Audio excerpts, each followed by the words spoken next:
What's up everyone and welcome back to the MMA Zone. Today, let's get started with Sean Brady says Islam Makhachev up the welterweight division. Islam Makhachev had his sights set on 170 for quite some time, and even if streaking contender Sean Brady understands the move, he can't help but feel like the former pound-for-pound kingpin messed up the division. And before we continue, make sure to leave a like on the video to help support the channel. During the latest episode of UFC Unfiltered, Brady explained, "To be honest, Islam coming up is what kind of up this whole division in the first place, you know, but you can't be mad at him. If I was in that situation, I'd probably be doing the same thing. But I know him and Topuria are trying to set something up. If he wins, I think he's staying at 170. I think the chances of him, I think if he loses him, there's a bigger chance of him going back down to 155 and then maybe them still doing that Ilia Topuria fight. That's how I think of it. I think if he wins at 170, he'll defend it one or two times and then he'll bounce from there." Brady also dropped his prediction for the fight, saying that he wants Islam to win, but he thinks JDM will win. Selfishly for me, I would want Islam to win because I want to fight Islam as a legacy thing, and I think I can beat Islam. I think I can beat anybody in the world. And I want to grapple. I want my grappling to go against his grappling and see who's better, you know? I really would love for that to play out, but if I had to pick, and I know Jack would be the underdog, I would pick Jack. With the welterweight title fight set for the upcoming Madison Square Garden card in November, Brady is hoping to compete against a fellow contender. It's just super frustrating just trying to get a fight. But at this point now, you know, I've been talking to you, Dean, a lot. We're aiming for MSG. Whether it's Bilal, whether it's Ian, whether it's Shavkat, like those are my three options. That's what I'm hoping for. If Brady's able to pick up a convincing win, he could cement himself as the #1 contender and secure himself a fight with the winner of the Makhachev JDM fight. Nate Diaz interested in trilogy with Conor McGregor for UFC White House. Yesterday during the Dirty Boxing event, Nate Diaz was in attendance and appeared in an interview. During the interview, he talked about wanting to fight in the UFC White House card with Conor McGregor. This is what he had to say during the interview with Clocked and Loaded. Now fans want you versus McGregor 3. Do you want that fight? Yeah, for sure. White House? Yeah, what time guys? We'll see what happens. Time will tell, guys. Oh, you're a legend. Thank you for your time, bro. Appreciate you. Would you be interested in seeing Nate versus Conor at the UFC White House card? Let us know in the comments below. Jack Della Maddalena's coach sends a warning to Ilia Topuria. After winning the vacant lightweight title, Ilia Topuria made it clear that he's open to potentially moving up to welterweight in pursuit of a third title, if it means he and Islam Makhachev get the chance to square off. During a recent episode of Submission Radio, Jack Della Maddalena's coach, Ben Vickers, cautioned El Matador against moving up to 170 in pursuit of a third title. Ilia is my height and I'm a midget. He needs to stay where he is. It'll be a very bad decision for him to come up and fight Jack. They're essentially the same fighters. He's just a midget and Jack's a bit bigger. They're doing a lot of the same things very well. And I love Ilia. He's one of my favorite fighters to watch because he fights like Jack. They're very similar. But I don't think he has any business jumping up 2 weight classes and fighting Jack. But that's up to him. If he wants to do that, fair play to him. I respect it. As Vickers went on to explain, he believes that soon, Topuria will ascend to a level similar to Makhachev, where he's allowed to call his shots and do whatever he wants. Ali Abdelaziz not allowing Aaron Pico to fight for 6 months. Aaron Pico's UFC debut didn't go according to plan. While the famed wrestler hoped to pick up a big win over Lerone Murphy and put himself on the fast track to a title fight, he instead wound up on the wrong end of a highlight reel KO. As a result, Ali Abdelaziz is forcing him to take 6 months off. During a recent appearance on Submission Radio, Abdelaziz opened up on the situation.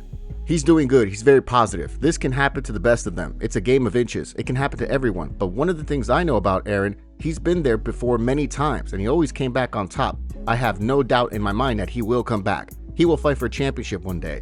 I have no doubt he will fight for a UFC belt one day. I have rules, man. When guys get knocked out like that, I'm not going to book him a fight for at least 6 months. After 6 months, he can fight, but at least 6 months off. It's not healthy for a fighter to go out there like that and just try to come back early. We see it over and over happen to many guys. It doesn't work good for them when the guys come back this early. They say health is the most important and he'll be back. I'm not worried about it, honestly. He's good. His health is good. Fight fans were quick to weigh in, with one pointing out, "What do you mean you won't book them? You literally can't. That's a normal medical suspension for a KO'd fighter anyways, LMFAO.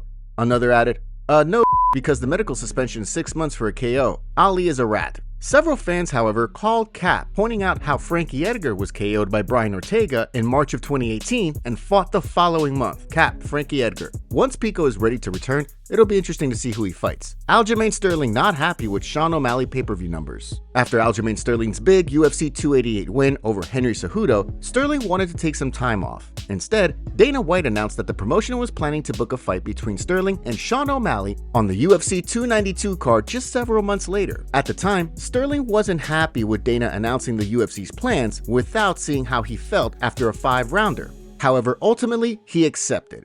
As he explained during a recent episode of Pound for Pound with Henry Cejudo and Kamaru Usman, he accepted the fight because he thought the card will sell 1 million pay-per-views. Instead, he was left feeling like he should have gone on vacation. One of the deciding factors in me finally bending the knee and saying yes to this fight to my manager was that they thought O'Malley was gonna sell 1 million pay-per-views. Dude, come on, man. Say it on record. Come on. What did now, you guys I don't know sell? about No. afterwards because he beat me. Okay, so then maybe his buying power goes up. But, brother, if I had known, if I had a crystal ball to tell me, you're only gonna sell this amount, I'd be like, yeah, go yourself. I'm gonna go sell some Jamaican rum and then blah, blah, blah. And I'm going on vacation. But my brother. No, I got you. let him It finish. works. Come It on, works. let him finish. I'm on one right now. But I do want people to understand that I have no ill will towards O'Malley. My main thing with O'Malley is that he paraded around as if he beat the best version of me. And that's my only gripe with him. Only gripe. Okay. While taking the short notice fight against O'Malley may have led to Sterling losing his bantamweight title, he now finds himself on the cusp of entering the featherweight title picture after his win over Brian Ortega. UFC coach talks about how to beat Khamzat Chimaev. Although Sean Strickland is still suspended, the former champion is eager to get back in the octagon, all to move one step closer to earning a crack at Khamzat Chimaev's middleweight title. During an interview with MMA Junkie this week, Extreme Couture head coach Eric Nixick explained that both the key and the challenge when fighting someone like Chimaev is to create some sort of an offense despite relentless onslaught of grappling. What do you do when you fight a guy like that? There was a moment when I was watching the fight where I was trying to put myself in DDP coach's shoes and what adjustments you're going to make in this positions. It's certainly a position you don't want to be in where it's like, this is one-way traffic. How can you create some opportunities for your fighter? A similar way I felt with Roman and Fluffy. You have to try to create something to get the band playing, get some offense on our side. That's the tough part when you have a guy like Khamzat, who can dictate where the fight goes and where the fight takes place. You know it's coming. It's like Mariano Rivera. It's a cutter or it's a four-steamer. You just got to try to hit it. When you go back to the drawing board with Dricus' camp, maybe it's just more situation sparring of tough positions, shark tanks, practicing your get-ups and things like that. But good luck, man. That's going to be the task that a lot of us at 185 are going to have to deal with if you're at that point of fighting Khamzat. While Strickland hopes to be the one to dethrone Chimaev, there's been plenty of talk of the newly minted champ moving up to 205 in pursuit of a second title. As Darren Till explained to Bloody Elbow this week, he thinks a welterweight fight with Islam Makhachev would be a tougher bout for Chimaev than a fight with Magomed Ankalaev. I reckon Islam's at 70. I think that'd be a good fight. I think he beats Ankalaev, I think Islam's a hard fight for him. I do. Of course, before Chimaev moves up or down, he'll have to defend his belt first. Merab says he will destroy Umar Nurmagomedov in a rematch. While Merab Dvalishvili was able to pick up a big win over Umar Nurmagomedov when the two fought, the bantamweight champ believes that if they were to run things back, he would absolutely destroy Umar. During an appearance on a Full Send podcast this week, the Machine opened up on the potential rematch. He was talking too much, even the press conference day Thursday when we had Pace Open, and then I take a picture with the belt and whatever, and then he said last picture. He was keep pointing at me that I was taking with the belt, like last picture, like, and that's like stupid from him, you know. And but if he deserved title fight again, if we fought again, I will destroy him. Now this time I will beat the shit out of him, you know. First fight, you know. Now the next fight I will, yeah. Why do you think? Because you've just improved that much, even more? I win, and then now I can talk about this. I was injured, like my back was killing me, and then I had impaction on my leg, and then that was very stressful training camp, and but next fight, if I have to fight him, you know. While the champion has his sights set on Corey Sandhagen, he also indicated that he hopes he can fight until he's 50. My goal is to fight until 50 years old. I hope I can still be a champion at that time, but it's impossible. I'm 34 now. 16 more years staying champion, it's impossible. Although the Dvalishvili vs. Sandhagen fight is set for this October, the champ wants to defend the belt once more before the end of the year. If I win, I want to turn around quick and fight in December. I'll ask the UFC for a favor to give me another fight in December, or even November. Peter Yan is clear contender right now. He deserves it. I don't want to make him wait too long. Of course, everything hinges on a win at UFC 320. Concerns rise for Ciryl Gane after Tom Aspinall footage. Leading up to UFC 321, fight fans are starting to get worried about Ciryl Gane after seeing Tom Aspinall hit a heavy bag so hard that it detached from the ceiling.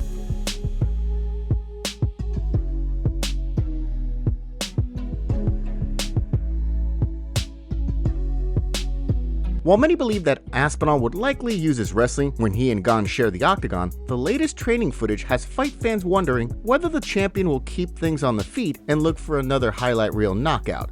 Gene Silva will get title shot for finishing Diego Lopes? While all signs point to Lerone Murphy getting the next crack at Alexander Volkanovski's featherweight title, Yusuf Zalal believes that if Gene Silva gets the job done against Diego Lopes on the Noche UFC card and the Volk-Murphy fight is not finalized, Silva could wind up cutting the line at 145. During an interview with MMA Junkie this week, he explained, Gene Silva sounds very confident he's going to finish this fight, but obviously Diego is really durable and willing to go into the fire, so he's very dangerous. I know he's been training a lot of wrestling, so we might see something different in this fight as well, so I'm excited. If I had paper-wise, I'd probably say Gene. I don't know. I'll be watching, that's all I know. If he finishes Diego, yes, I almost guarantee you right now he gets a title shot. If a Murphy fight announcement doesn't happen in the next couple of weeks and they book it, I guarantee you September 13th, which is what, 3 weeks from now? As he went on to explain, on the flip side, if Diego Lopes winds up getting a highlight reel knockout, we could very well see the UFC wind up booking Volkanovski v Lopes too.